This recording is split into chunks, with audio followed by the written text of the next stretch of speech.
Une seule chose est sûre. Si Israël a risqué 2 opérations secrètes, ce n'est pas pour rien. Et Hassan est au centre de l'échiquier. Les révélations sont tombées comme une pluie acide sur le sommet de l'État algérien. 2 opérations distinctes, mais coordonnées, ont été stoppées net par les services de sécurité en moins de 3 mois. 2 tentatives menées par des agents indirects, camouflés derrière des structures anodines. 2 offensives où Israël ne montre pas son visage, mais dont l'empreinte méthodique ne trompe personne. Première opération, l'infiltration par la façade civile. Des individus, se présentant comme journalistes indépendants ou membres d'ONG internationales, ont tenté d'accéder à des zones sensibles, notamment à l'est du pays, près de la frontière tunisienne. Officiellement, il s'agissait de reportages sur les droits humains ou les réfugiés subsahariens. En réalité, les autorités ont découvert que ces profils étaient connectés à un réseau de renseignements étrangers opérant depuis l'Europe. Les enquêteurs algériens, grâce à une surveillance électronique de pointe, ont intercepté des communications chiffrées envoyées vers des relais au sein de consulats étrangers. À leur tête, un certain E.A., citoyen européen d'origine israélienne, repéré auparavant dans des activités similaires au Liban et en Éthiopie. Son but ? Cartographier les sites militaires non déclarés et identifier les mouvements de certains hauts responsables. Deuxième opération, le cyberespionnage ciblé. Moins visible, mais tout aussi dangereuse, cette offensive visait les infrastructures numériques du ministère de la Défense et de la Direction de la Sécurité intérieure. Un logiciel espion sophistiqué, caché dans une fausse mise à jour d'un antivirus utilisé dans certaines institutions publiques, a été détecté juste à temps. Le programme communiquait avec un serveur distant situé à Chypre, utilisé selon plusieurs rapports pour des opérations israéliennes. Cette attaque numérique avait une finalité claire: aspirer des informations sensibles sur les mouvements de troupes, les noms de hauts gradés et les plans de sécurité en cas de conflit frontalier. Les experts algériens, formés en Russie et en Chine pour certains, ont non seulement stoppé l'attaque, mais aussi remonté jusqu'à une société écran israélienne liée à l'industrie militaire. Pourquoi 2 offensives en parallèle? L'analyse suggère une volonté de tester les défenses algériennes sur plusieurs niveaux, humains et technologiques. C'est une méthode typique du Mossad. Sonder, collecter, anticiper. Mais cette fois, le général Hassan aurait personnellement supervisé les contre-mesures, activant des unités spécialisées, renforçant les filtres de cybersécurité et ordonnant une surveillance accrue des visiteurs étrangers. Résultat, l'échec. Les agents ont été expulsés discrètement, le logiciel a été désactivé et un signal a été envoyé. L'Algérie ne dort pas. Elle regarde, elle écoute, elle intercepte. Mais que voulait exactement Israël? Simple reconnaissance stratégique, ou bien préparation à une action plus directe, plus audacieuse? Dans les milieux du renseignement, on le sait. Quand un adversaire prend de tels risques, ce n'est jamais gratuit. Ce que peu d'Algériens savent, c'est que la guerre entre Alger et le Mossad ne date pas d'hier. Depuis plusieurs décennies, une lutte souterraine, sans drapeau ni déclaration officielle, oppose les services de renseignement algériens à l'un des plus redoutés du monde, le Mossad israélien. Tout commence dans les années 1960, après l'indépendance de l'Algérie. Le jeune État algérien soutient ouvertement la cause palestinienne, abritant des membres de l'OLP et refusant toute relation avec Israël. Cette position radicale fait de l'Algérie un ennemi stratégique, bien qu'indirect, de Tel Aviv. Mais ce n'est pas tout. Dans les années 70 et 80, Alger joue un rôle discret mais central dans le soutien logistique à certains mouvements arabes anti-israéliens. Des figures comme Yasser Arafat y trouvent refuge. Des formations militaires sont parfois assurées par des instructeurs algériens. Pour Israël, l'Algérie devient une plaque tournante idéologique, logistique et militaire hostile à ses intérêts. Le Mossad, fidèle à sa réputation, s'adapte. Des opérations sont lancées depuis les pays voisins. Maroc, Tunisie, Libye à l'époque de Kadhafi. Des agents passent par des passeportières. Le but, surveiller, influencer, parfois saboter. Rien d'officiel, toujours sous le radar. Avec l'arrivée du XXIe siècle, la guerre change de visage. Le Mossad n'a plus besoin de parachuter des agents. Il peut utiliser la technologie, la guerre psychologique, les réseaux sociaux, les logiciels espions et surtout des intermédiaires. Des sociétés de cybersécurité, privées, des ONG, des journalistes proches du pouvoir israélien. Et parfois même des alliés arabes. Car depuis quelques années, la carte géopolitique du Maghreb évolue dangereusement pour Alger. Le Maroc, rival régional de toujours, s'est rapproché officiellement d'Israël via les accords d'Abraham. Ce rapprochement a créé une alliance stratégique entre Rabat et Tel Aviv qui inquiète Alger au plus haut niveau. Et dans ce nouveau jeu, le Mossad semble avoir élargi sa marge d'action. Il peut opérer plus près des frontières algériennes, bénéficier d'infrastructures partagées, voire s'appuyer sur des services de renseignement marocains alignés. Face à cela, les services algériens ne restent pas passifs. Ils renforcent leur formation, coopèrent plus étroitement avec les Russes, certains Iraniens et même les Chinois en matière de cybersécurité.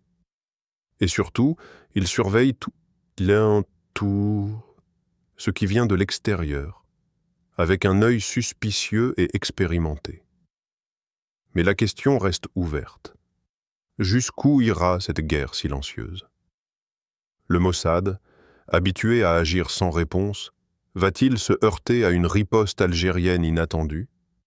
Et surtout, le général Hassan a-t-il déjà placé ses pions pour un contre-jeu? Car dans cette partie d'échecs invisible, chaque coup peut déclencher un chaos bien réel. À première vue, rien ne semble rapprocher Israël et le Maroc, si ce n'est une reconnaissance diplomatique récente. Mais derrière les courbettes protocolaires et les signatures officielles des accords d'Abraham se dessine un axe stratégique inédit qui pourrait bouleverser l'équilibre régional, un front commun tacite contre l'Algérie. Depuis 2020, Rabat a ouvertement normalisé ses relations avec Tel Aviv.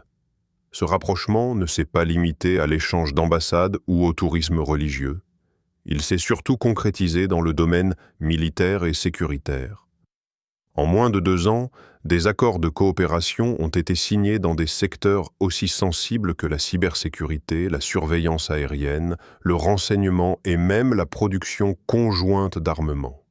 Pour Israël, le Maroc représente une tête de pont idéale, un allié stable, frontalier de l'Algérie, disposant de réseaux déjà bien implantés en Afrique de l'Ouest. Pour Rabat, Israël est un partenaire technologique, militaire et diplomatique de poids, surtout pour renforcer son influence au Sahara occidental, une zone que l'Algérie défend farouchement au profit du Front Polisario. Mais ce partenariat va-t-il au-delà des intérêts mutuels? Plusieurs analystes estiment que le Maroc aurait permis à Israël d'utiliser son territoire pour des opérations de surveillance avancées. Des antennes relais, des drones, des stations de surveillance électronique auraient été installées dans des zones proches de la frontière algérienne, officiellement pour lutter contre le terrorisme. Officieusement, elles pourraient aussi capter des signaux militaires, des mouvements de troupes et des communications sécurisées en Algérie. Ce partenariat suscite une méfiance extrême à Alger. Les autorités algériennes parlent régulièrement de manœuvres hostiles et ont même rompu leurs relations diplomatiques avec Rabat en 2021. Pour Alger, ce rapprochement entre Israël et le Maroc représente une menace existentielle. Mais il y a plus inquiétant encore. Selon certaines fuites d'officiers en exil, le général Hassan aurait intercepté des échanges cryptés entre des entités israéliennes et des éléments marocains de sécurité, où il était explicitement question de neutraliser l'influence d'Alger dans la région et d'affaiblir sa structure de renseignement. Un projet commun d'encerclement idéologique et technologique semble donc être à l'œuvre. Et dans ce contexte, les opérations récemment déjouées par les Algériens ne seraient que le début d'un plan plus vaste. Une stratégie à plusieurs étages où chaque échec israélien mènerait à une nouvelle tentative, plus sournoise, plus ciblée. L'Algérie le sait. Ce qu'elle affronte n'est pas une simple série d'attaques isolées, mais une stratégie d'usure. Une guerre froide du XXIe siècle où le Maroc joue les complices et Israël le cerveau. Lorsque deux opérations secrètes sont déjouées en territoire hostile, une question persiste, lancinante. Que cherchait réellement Israël? Quels étaient les objectifs profonds de ces missions? Et surtout, que disent ces tentatives sur la vision stratégique israélienne de l'Algérie? Première hypothèse, la surveillance militaire. L'Algérie, malgré sa discrétion sur la scène internationale, dispose de l'une des armées les plus puissantes d'Afrique. Son budget de défense est massif. Ses accords avec la Russie, la Chine et l'Iran suscitent une inquiétude croissante à Tel Aviv. Il ne s'agit pas seulement d'équilibre militaire, mais aussi de capacité de nuisance régionale. Israël aurait donc tenté d'évaluer les niveaux de préparation militaire algériens, leur capacité de riposte et la structure de commandement réel. Deuxième objectif, désorganiser le système de renseignement. Le général Hassan et ses équipes représentent un blocage stratégique à toute pénétration israélienne dans le Maghreb central.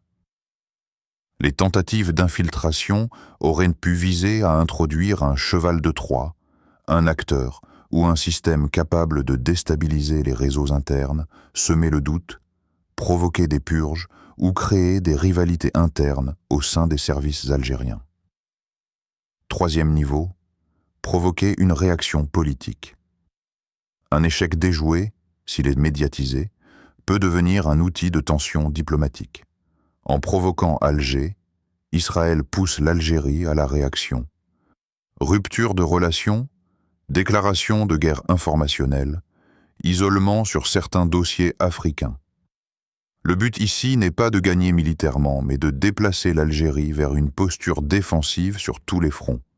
Mais il y a aussi des signaux faibles à décrypter. L'Algérie a récemment renforcé ses liens avec l'Afrique du Sud, la Chine et l'Iran, trois pays que Tel Aviv considère comme potentiellement hostiles à ses intérêts.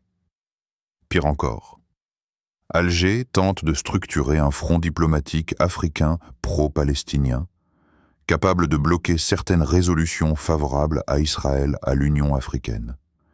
Une ligne rouge pour Tel Aviv. Enfin, les services israéliens auraient remarqué que l'Algérie finançait discrètement des structures médiatiques arabes critiques vis-à-vis d'Israël, notamment sur les plateformes numériques. Une guerre d'influence, silencieuse, mais bien réelle. En résumé, Israël ne veut pas seulement savoir. Il veut affaiblir, neutraliser, désorienter. L'Algérie, dans cette logique, n'est pas un simple pays du Maghreb. Elle est un obstacle géopolitique à contenir. Et le général Hassan, plus qu'un officier de renseignement, devient une cible stratégique. Depuis la révélation des deux opérations déjouées, Alger est restée étrangement silencieuse. Aucune déclaration officielle, aucun point presse, aucune mention explicite d'Israël. Tout s'est déroulé dans l'ombre, comme si les autorités voulaient enterrer l'incident, ou plutôt l'absorber dans leur logique stratégique. Mais ce mutisme est-il un aveu de faiblesse? Ou bien une posture calculée? Selon plusieurs analystes, le silence d'Alger n'est pas un oubli, mais un choix.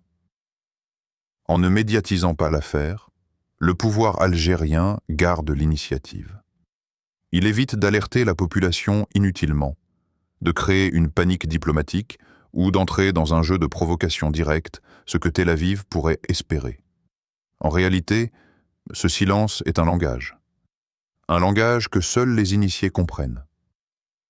Dans le monde du renseignement, parler, c'est parfois perdre. Se taire, c'est continuer à agir dans l'ombre sans montrer ses cartes. C'est aussi signaler que l'on contrôle la situation, que l'on n'a pas besoin de hurler pour frapper. Ce silence est aussi un test. En laissant filtrer certaines informations dans les réseaux proches du pouvoir, sans jamais les valider officiellement, Alger observe. Elle guette les réactions israéliennes, marocaines, françaises. Elle évalue les mouvements dans les chancelleries. Elle tend un piège diplomatique. Si Israël ou ses alliés réagissent trop vite, ils se trahissent. S'ils se taisent, Alger gagne encore du temps. Mais ce silence n'est pas uniquement tactique. Il cache aussi une nervosité réelle. Car si 2 opérations ont été stoppées, combien d'autres sont passées inaperçues? Combien de failles restent ouvertes? Le général Hassan lui-même, selon certaines sources, aurait renforcé les protocoles de sécurité autour de plusieurs hauts gradés. Les briefings sont devenus plus fréquents. Les audits internes se sont intensifiés. Il n'y a plus de place pour l'erreur. Ce mutisme est aussi une manière d'envoyer un signal en interne. Un signal de cohésion, nous maîtrisons. En période de tension, le pouvoir algérien tient à son image d'État fort, d'appareil sécuritaire infaillible. Reconnaître publiquement une attaque israélienne, ce serait reconnaître que l'ennemi est déjà à la porte. Inacceptable pour une Algérie soucieuse de sa souveraineté. Et pourtant, derrière les rideaux fermés, les discussions sont vives. Faut-il riposter? Doit-on internationaliser l'affaire, répondre sur le même terrain, en jouant au même jeu? Ou continuer à travailler dans le silence? Ce silence qui inquiète autant qu'il impressionne. Le silence d'Alger est peut-être sa plus grande arme. Car dans une guerre de l'ombre, le bruit attire. Mais le silence frappe. Il ne fait presque plus aucun doute, aujourd'hui, que le général Hassan n'est pas une simple pièce dans la mécanique sécuritaire algérienne. Il en est le pivot, le verrou, et pour certains, la cible principale. Ancien officier formé aux tactiques de contre-espionnage soviétique, il aurait, selon plusieurs sources croisées, joué un rôle central dans la neutralisation des 2 opérations israéliennes. C'est lui qui aurait mis en place la cellule de surveillance cryptée, infiltré les réseaux suspects et coordonné les interpellations avec une rapidité militaire. Mais ce succès ne s'achète pas sans coût. Il aurait immédiatement été désigné comme priorité opérationnelle par les services adverses. Pourquoi lui? Parce qu'il incarne une rare convergence. Loyauté inébranlable à l'État algérien, efficacité redoutée, et réseau international discret mais efficace. Hassan, c'est le cerveau froid de la sécurité nationale, celui qui pense 2 coups à l'avance, celui qui n'apparaît jamais dans les médias, mais dont le nom circule dans les couloirs des chancelleries. Son influence dépasse le domaine militaire. Il aurait participé à la refonte numérique du renseignement, mis en place un système de surveillance interne contre les cyberattaques étrangères, et aurait même piloté une stratégie de contre-influence sur les réseaux sociaux pour détecter les campagnes de manipulation étrangères. Autrement dit, il gêne, il bloque, il déjoue, et cela ne plaît pas à tout le monde. D'après certains analystes, des éléments israéliens auraient proposé, via des relais intermédiaires, des scénarios de neutralisation douce, discrédit médiatique, fuite ciblée, division interne. Le but, faire tomber le général sans avoir à le viser frontalement. Mais rien n'a fonctionné. Plus inquiétant encore, des sources marocaines parlent d'un plan visant à piéger Hassan lors d'un déplacement diplomatique en Afrique de l'Ouest, une sorte d'incident monté de toutes pièces pour ternir son image ou l'exposer physiquement. L'opération aurait été annulée à la dernière minute, suite à des informations remontées par les Russes. Oui, le général Hassan aurait des alliés dans l'ombre. Des partenaires silencieux, souvent ennemis d'Israël ou critiques des politiques occidentales, qui voient en l'Algérie le dernier bastion souverain dans un Maghreb de plus en plus aligné. Mais chaque victoire du général Hassan renforce son exposition. Chaque attaque déjouée augmente sa valeur et sa vulnérabilité. Il est désormais un homme à abattre pour certains, à protéger à tout prix pour d'autres. Et dans une guerre de l'ombre, les cibles ne sont pas toujours frappées par des balles. Parfois, un simple mensonge bien placé, une rumeur bien lancée, peut suffire à éliminer un homme. Le général Hassan le sait. Il vit avec cette pression, et pourtant, il continue à manœuvrer. Car dans son esprit, ce n'est pas sa personne qui compte. C'est l'équilibre de l'État.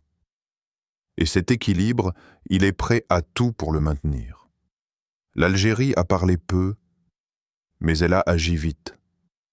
Depuis les 2 tentatives d'infiltration déjouées, des signes discrets indiquent qu'Alger se prépare. Non pas à une guerre classique, mais à une riposte asymétrique, ciblée, méthodique. D'abord sur le terrain du contre-espionnage. De nouvelles unités cyber ont été déployées dans le sud et l'ouest du pays. Les accès aux installations militaires sensibles ont été restreints. Même certains officiers de haut rang ont vu leur liberté de mouvement suspendue. L'objectif est clair. Isoler toute faille potentielle et nettoyer les réseaux dormants. Le général Hassan a ordonné une cartographie complète des vulnérabilités du territoire, et des équipes d'experts travaillent 24h/24 à détecter les technologies étrangères implantées discrètement, notamment dans les zones proches du Maroc. Ensuite, la riposte diplomatique. Sans jamais nommer Israël, Alger multiplie les contacts discrets avec la Russie, la Chine, l'Iran, l'Afrique du Sud, et même certains États du Sahel. Des discussions confidentielles seraient en cours pour former un front d'influence souverainiste, visant à contrer l'expansion israélo-occidentale dans le renseignement et la sécurité en Afrique. Un projet de conférence panafricaine sur la sécurité numérique aurait même été initié par Alger, avec pour thème « Souveraineté et cybersécurité au XXIe siècle ». Un sujet en apparence neutre, mais qui cible directement les pratiques intrusives de certaines puissances. Mais la riposte la plus inquiétante serait invisible. D'après plusieurs sources étrangères, Alger aurait réactivé des unités clandestines basées à l'étranger, spécialisées dans la surveillance des réseaux israéliens en Afrique de l'Ouest, en Turquie et au Liban. Il ne s'agirait pas d'attaquer, mais d'observer, d'anticiper, de saboter discrètement toute tentative d'infiltration indirecte. Enfin, la riposte médiatique se met en place. Alger investirait dans la création de contenus numériques arabophones, africains, francophones, visant à dénoncer les opérations israéliennes en Afrique à travers des documentaires, des podcasts, des enquêtes. Le but n'est pas de convaincre l'Occident, mais d'éveiller les opinions publiques africaines à ce qu'Alger présente comme un nouveau colonialisme sécuritaire. Et derrière tout cela, le général Hassan serait à la manœuvre. Non plus en première ligne, mais dans la profondeur. Il prépare, observe, compile. Et peut-être, juste peut-être, attend-il le moment où la riposte algérienne pourra frapper, sans bruit, sans paillettes, là où ça fera le plus mal. Ce que nous venons de décrypter n'est pas un simple épisode dans l'histoire des relations algéro-israéliennes. C'est une guerre de l'ombre, lente, sourde, qui se joue loin des projecteurs, mais avec des enjeux vitaux pour la région, pour le Maghreb, et même au-delà. Cette guerre secrète oppose 2 visions du monde. D'un côté, une Algérie résolument souveraine, attachée à son indépendance stratégique, à son rôle de leader régional et à son soutien à la cause palestinienne.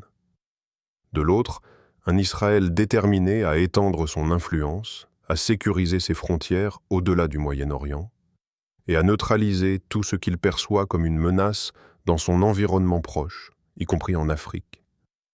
Les opérations déjouées, la tension autour du général Hassan, le silence stratégique d'Alger, tout cela montre que cette confrontation ne va pas s'arrêter.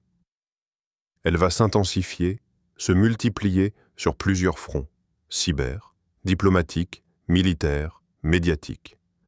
La stabilité du Maghreb est en jeu. Les alliances tacites, les coopérations secrètes, les trahisons potentielles, tout cela forme une toile complexe où chaque mouvement est scruté, où chaque erreur peut être fatale. Le général Hassan, figure clé de cette guerre invisible, est peut-être le meilleur exemple de cette réalité.